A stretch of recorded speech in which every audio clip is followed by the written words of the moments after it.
Let us try to answer our second question of spiritual path, that is, what do I want?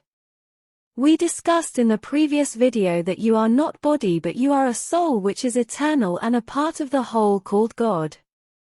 Now let us attempt to answer what this soul actually wants. It is looking for happiness. Everyone, be it a human or animal or any living being, looks forward to get happiness and not sorrows.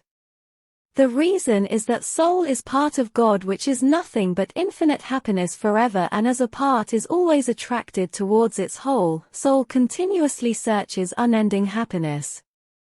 The pursuit of happiness and the concept of ultimate unity with a divine entity are fundamental themes across various religious and spiritual traditions.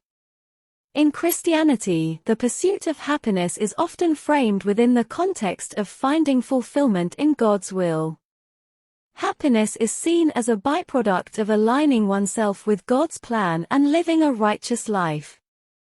The Bible, as per Psalm 37 verse 4, teaches that true happiness comes from knowing God, obeying His commandments, and experiencing His love and grace.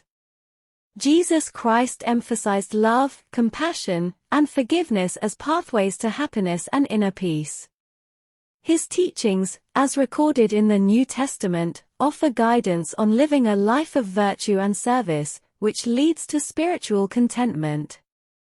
In Hinduism, the concept of God, Bhagwan, is multifaceted, with different aspects and manifestations. In the Bhagavad Gita and Srimad Bhagavatam, God is described as the ultimate reality, Brahm or Bhagwan, beyond all dualities, including happiness and sorrow. Attaining union with God, known as moksha or God realization, is considered the highest goal of life.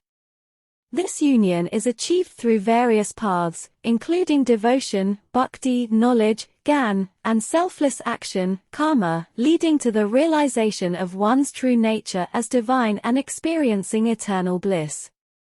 Bhagavad Gita chapter 5 verse 10 beautifully explains selfless actions as one who performs his duty without attachment, surrendering the results unto the Supreme Lord, is unaffected by sinful action, as the lotus leaf is untouched by water.